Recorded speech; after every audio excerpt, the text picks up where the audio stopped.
guys, huwag kakalimutan yung YT natin, no? Ito guys, pinapost ko to sa sa Facebook, sa page. Yung notes. Doon ko na to nilalagay eh. Tingnan So, derivatives.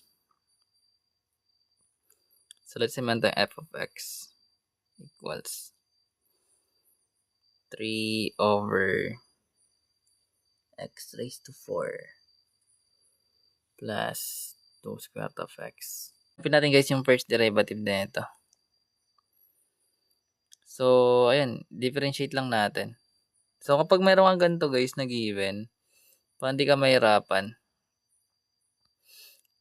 i-rewrite mo muna siya into exponential form. So, meron tayong f of x, which is equals. So, pag ginamitan natin siya ng negative exponent, iangat lang natin to guys. So, magkakaroon tayo ng 3x raised to negative 4. Then plus, ito namang 2 square root of x, ganun din gagawin natin. So, magkakaroon tayo ng 2, tapos yung square root of x, di ba magiging x raised to 1 half yan. So, pwede ka na power rule. So, magkakaroon tayo ng f prime of x. So, 3 times negative 4, may negative 12 x. Then, yung negative 4 minus 1, may negative 5, di ba? Then, plus, yung 1 half times 2, magiging 1. Tapos, yung x natin ilalagay. Then, yung 1 half minus 1, may negative 1 half. So, ngayon, dahil naka-negative exponent, ayusin natin. So, yung negative exponent natin dito lang sa variable x. Sabi sabihin yung negative 12 nasa numerator pa rin. Pero yung x raised to negative 5, magiging x raised to 5 siya sa denominator. Then, ganun din gagawin natin dito guys. So, remember, yung x natin is naka-raise sa negative exponent. So, kunin natin reciprocal niya. That is 1 over x para maging positive yung exponent na 1 half. Then, rewrite lang natin to as radicals. So, magkakaroon tayo ng negative 12 over x raised to 5 plus yung 1 over square root ng x. So, okay na to. Ano ba ngayon? Ano ba ngayong Biyernes, no? So, f of x, let's say equals e raised to x sin x. Lang natin guys yung first derivative. So, ito guys, meron tayong exponential tsaka trig. So, product rule gagamitin. Wherein, sa product rule is, magkakaroon tayo ng UB prime plus BU prime. Then, same process kung natin yung U tsaka B. So, meron tayong U, yung e raised to x. Then, yung B natin, that is yung sin x. Then, pag dinifferentiate natin yung U, magkakaroon tayo ng U prime equals sa e raised to x pa rin. Then, yung B prime, pag dinifferentiate, so yung sin, ito nang ginawa natin kanina guys. So, meron tayo doon sin x, cosine x, negative sin x, tsaka negative cosine x. So, ito yung sin x natin.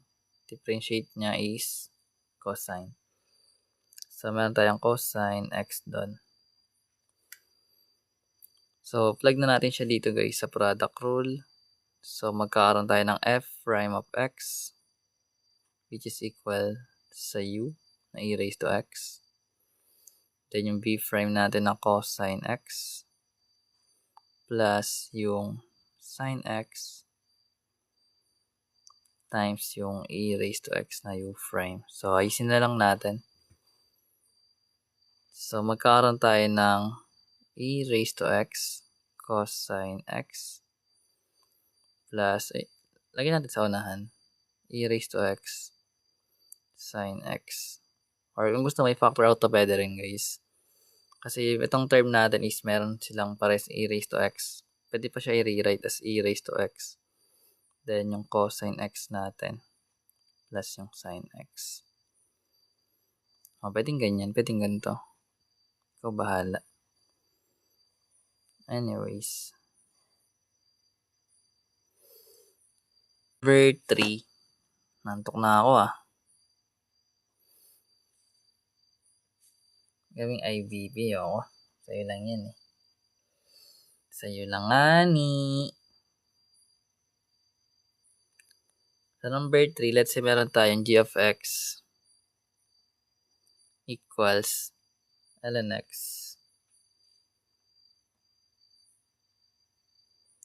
over x squared. Ay, hanapin pa rin natin yung g prime of x or yung first derivative niya. So ito naman guys. Diba ito times? Ito divide. So quotient rule yung gagamitin. So yung first derivative or yung quotient rule natin is magkakaroon tayo ng bu prime minus uv prime all over b squared. Wherein yung u natin, siya yung numerator na ln x. Then yung b natin yung denominator na x squared. So pag dinifferentiate natin yung u prime, yung ln x, that is 1/2. Ay 1/2, 1 over x. But 1/2. So magkakaroon tayo ng 1 over x sa u prime. Then yung b prime naman natin. So pag dinifferentiate natin yung b na x squared, magkakaroon tayo ng 2x doon or raised to 1 or 2x pa rin. Then after that, pa-plug na natin siya dito. So yung g prime of x natin, gamit yung formula na v, which is yung x squared times yung u prime na 1 over x minus yung u natin na ln x times yung b prime na 2x all over yung b natin na x squared pero naka-squared pa rin. Naantok na nga rin ako Kala nyo kayo lang.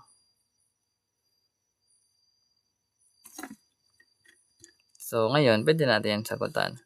So remember guys, itong x squared times 1 over x, mababawasan to ng exponent. So bali magiging x times 1 na lang or x na lang yun. Then yung negative ln x times 2x natin, ito guys, nakaganto to Yan. Lagay lang natin sa harapan yung 2x, then yung ln x natin all over yung x raised to 4.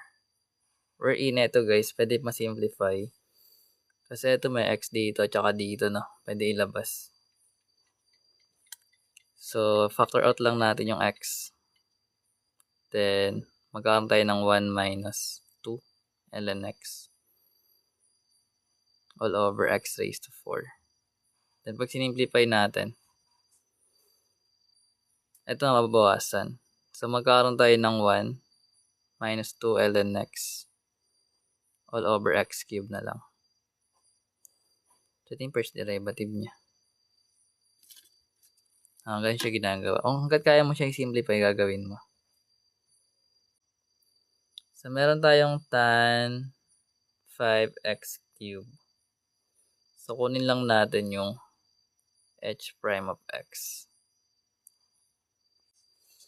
Sa tangent naman, ang gagamitin natin is yung tangent x, secant x, secant x. So guys, pag dinifferentiate mo yung tan x for example, may matitirang secant x tsaka secant x, which is magiging secant squared. Or pag nag-differentiate ka naman ng secant x, takpan mo lang yung isang secant. So, ibig sabihin, yung magiging sagot doon is tan x, secant x. So, dahil meron tayo ditong tan, and meron tayong argument na 5x cubed, pwede rin tayo mag-let u. So, pero yung katulad ng ginawa natin kanina guys na chain rule, kahit wag mo na yun kasi madali lang naman yung gagawin. So, remember, so lagay na natin para hindi kayo maligaw. So, mag-let you tayo as 5x cube na. Then, pag dinifferentiate natin tong 5x cube natin, magkakaroon tayo ng u prime, which is magiging 3 times 5, magiging 15x squared. So, pagdating sa integrate ng chain rule na ito guys, magkakaroon tayo ng tan u, galing dito relate lang natin. Tan u, di ba? Ganyan. So, chain rule kasi guys, meron tayong, integrate mo to, na tan natin. So, sabi natin, pag tinakpan natin yung tan, yung matitirang second x, no? Na dalawa. Or magkakaroon tayo ng h prime of x na second squared x or yung u natin times yung u prime. Then, lalagay na natin yun. So, magkakaroon tayo ng second squared u natin, which is yung eto, 5x raised to 3 or cube, times yung u prime natin na 15x squared. So, 15x squared. Then, i-multiply lang natin to guys dito sa labas, no? Sa coefficient, hindi dito sa loob. So, magkakaroon tayo doon ng final answer na 15x squared. Then, yung second squared, 5x cubed. So, ito yung magiging final answer.